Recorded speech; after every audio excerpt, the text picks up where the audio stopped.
Why wouldn't we talk about Taylor Swift when we can talk about Taylor Swift? She apparently has a new admirer in Donald Trump. In an interview for a forthcoming book about the former president, Trump raved about the pop star's looks, telling the writer, quote, "I think she's beautiful, very beautiful. I find her very beautiful. I think she's liberal. She probably doesn't like Trump. I hear she's very talented. I think she's very beautiful, actually, unusually beautiful."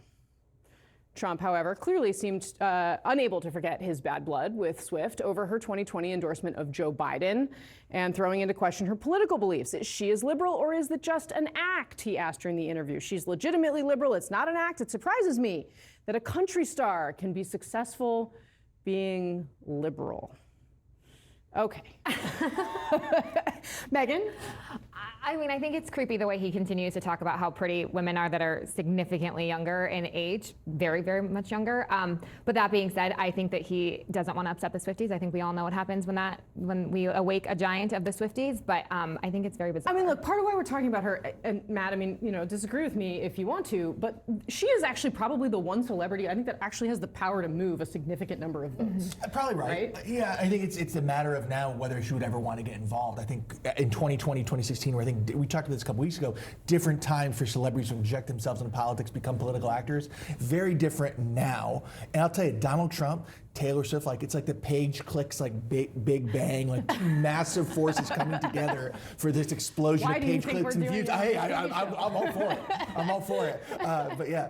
I just don't think she needs to outwardly get involved. I don't think she needs to go out and be like, I support Joe Biden. She already did that. And then also in her documentary, she's already said where she stands on a lot of issues and went to her family and said, so I don't think anyone's questioning where she stands politically here. But yeah, so I mean, I think it's I don't think she needs to outwardly get involved. But I think that Donald Trump as a celebrity pundit, right? Like a celebrity handicapper, he is really encapsulating sort of where she stands in the firmament of sort of, pop culture, right? Yeah. He clearly has spent more time looking at her than listening to her. She hasn't been a country star for a long time, as my Swiftie daughter could certainly tell you. But the idea that people don't necessarily see her as a political figure, and that's why a potential endorsement for her is so powerful, right? Because to her legions of fans who just love her no matter what, the things that she says can resonate outside that political sphere. And that's why I think she does have the power to potentially move votes, is even though she does have this history of endorsing liberal politicians and taking liberal positions, she is not, I think, pigeonholed as just sort of, the Hollywood liberal celebrity. And so she's able to speak in an authentic way to her following. It harkens back to a funny time where Donald Trump was on Twitter talking about Robert Pattinson and Kristen Stewart. Remember that? 10 years ago. Remember this? This is very much like the Page Six New York celebrity gossip world he had spent 30 years in. So this is almost in a way a very pure version of Donald Trump, gossiping about celebrities. Yeah, no, totally. it's the Donald Trump Maggie Haberman has been covering. Yes, absolutely. New York. Yeah. With us now, CNN political commentator and Democratic strategist Paul Begala and CNN political commentator and Republican strategist Shermichael Singleton. And Paul, there are people who look at that comment and note it's a little strange from a guy who's going to turn 78 later in the week, that maybe those are the types of things that he should be observing right there. But another way of looking at it is, for a guy who will say mean things about anybody, he seems to be really careful when it comes to Taylor Swift. Right. Well, both are true. It's an incredibly creepy. I'm sorry. I know it's morning, but I just threw up a little bit in my mouth when you read those quotes. It's just a disgusting thing. And Mr. Trump should pay himself hush money. He should just shut up about Taylor Swift. And you can tell he is scared of her. Trump understands celebrity. He understands the power of celebrity. That's how he got where he is. Ms. Swift is far more powerful as a celebrity than Donald Trump ever dreamed of being. And so he's clearly scared of her. And I find that wonderful and amusing, even though the comments about her appearance are deeply creepy. Shermichael, I was trying to think if there was another figure who politicians have had to, walk on eggshells around. You have to be really careful with, no matter what you say or how they feel about you. And I was thinking, maybe Oprah, when Oprah went behind Barack Obama in 2007, 2008, Hillary Clinton's campaign had to be really careful, and John McCain's campaign had to be really careful. I can't really think of anyone else that would make a politician so nervous. I mean, John, I can think of one other person, and I think that would be Beyonce. And I have to say this because my girlfriend would kill me if I did not.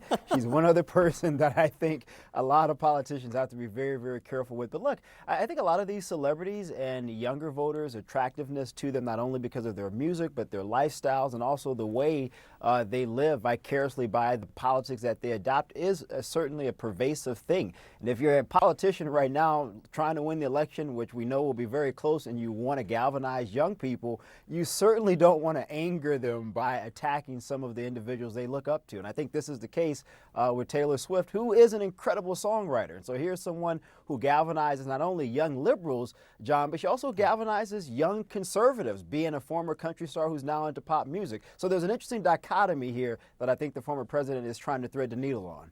I know the Biden campaign would love it if Taylor Swift came out in public and endorsed the Biden candidacy like she did in 2020. They are waiting for that to happen. I was looking at the calendar, Paul. I still can't wrap my arms around the fact that there is a general election presidential debate in like 2 weeks. And yes, it is right here on CNN. And I'm not doing this to promote the debate, which is, I should note, right here on CNN.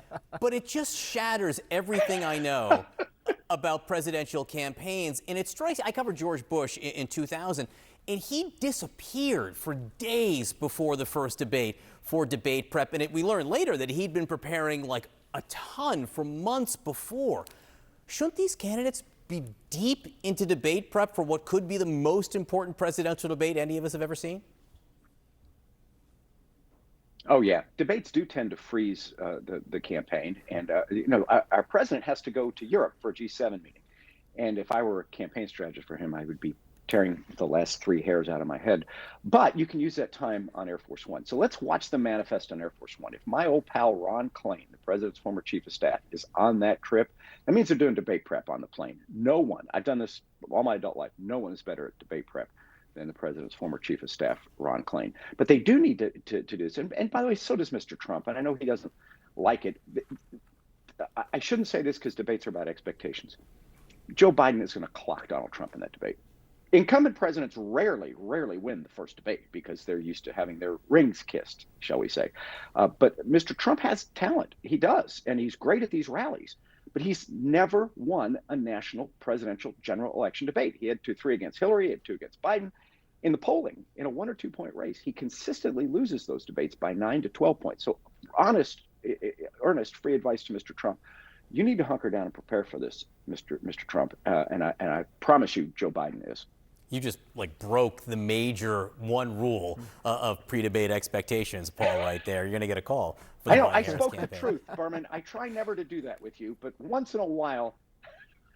So, Michael, if you are the Trump campaign, the likelihood that they follow Paul's advice and Donald Trump goes into debate prep. And if you are Donald Trump, or if you are the Trump campaign, what kind of prep would you have him do? I mean, look, in 2016, he had Chris Christie helping him out. Chris Christie and Donald Trump are no longer friends, so I don't think you can call up Chris and say, hey, come and help us. But I agree with Paul. Presidents usually don't do well during the first debate, so this is a very unique opportunity for the former president.